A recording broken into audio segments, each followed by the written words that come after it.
Assalamualaikum warahmatullahi wabarakatuh. Perkenalkan nama saya Amanatus Sadia, NIM 4201418027. Pada kesempatan kali ini saya akan mempresentasikan mengenai pengertian dan cara menentukan validitas dan reliabilitas instrumen. Yang pertama, ada pengertian validitas. Validitas berasal dari kata validity, yang merupakan suatu alat yang digunakan untuk menunjukkan kevalidan atau ketepatan atau kesahihan suatu produk. Suatu produk akan dikatakan valid apabila produk tersebut mengukur apa yang hendak diukur. Kemudian cara menentukan validitas sendiri yaitu dengan menggunakan rumus korelasi sebagai berikut. Nah, rumusnya yaitu RXY sama dengan N dikali sigma XIYI dikurangi dengan sigma XI dikali sigma YI dibagi akar N dikali sigma XI kuadrat dikurangi dengan XI kuadrat dikali dengan N sigma YI kuadrat dikurangi dengan YI kuadrat. Dengan RXY yaitu koefisien korelasi, N merupakan jumlah responden, XI merupakan skor setiap item pada instrumen, YI merupakan skor setiap item pada kriteria. Nilai koefisien korelasi tersebut disebut juga dengan koefisien validitas. Nilai koefisien validitas berkisar dari +1 sampai -1. Semakin tinggi nilai koefisien validitas suatu instrumen, maka semakin baik pula instrumen tersebut. Kemudian ada pengertian reliabilitas. Reliabilitas berasal dari kata reliability yang artinya dapat dipercaya.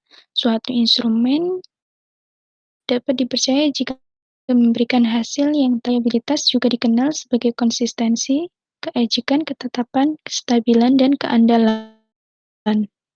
Kemudian cara menentukan reliabilitas. Reliabilitas instrumen dapat diuji dengan beberapa uji reliabilitas di antaranya tes retest, ekuivalen, dan internal konsistensi.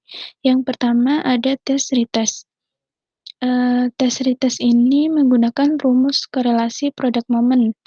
Untuk rumusnya yaitu RXY sama dengan N dikali sigma XIYI dikurangi dengan sigma XI, sigma YI dibagi dengan akar N dikali sigma XI kuadrat dikurangi XI kuadrat dikali dengan N dikali dengan sigma YI kuadrat dikurangi YI kuadrat, di mana RXY ini merupakan koefisien korelasi product moment, N merupakan jumlah responden, XI merupakan skor setiap item pada percobaan pertama, sedangkan YI merupakan skor setiap item pada percobaan selanjutnya. Setelah kita menentukan koefisien korelasi product moment, maka kemudian kita melakukan uji signifikansinya. Untuk uji signifikansinya yaitu menggunakan rumus R-tabel atau uji T. Yang kedua ada ekuivalen. Pengujian ekuivalen ini dilakukan dengan cara mencobakan instrumen yang berbeda tetapi ekuivalen, artinya sebanding atau sepadan.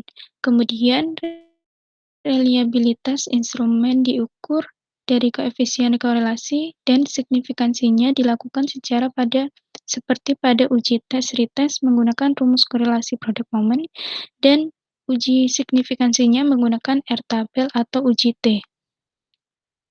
Kemudian yang ketiga ada internal konsistensi. Pengujian ini dapat dilakukan dengan teknik belah dua atau split half dari Sperman-Brown, kemudian teknik KR20 KR21 atau teknik Alpha-Cron-Batch. Hasil dari pengujian internal konsistensi ini kemudian dianalisis dengan teknik tertentu bergantung dengan jenis instrumennya. Sekian dan terima kasih yang dapat saya sampaikan. Kurang lebihnya mohon maaf. Wassalamualaikum warahmatullahi wabarakatuh.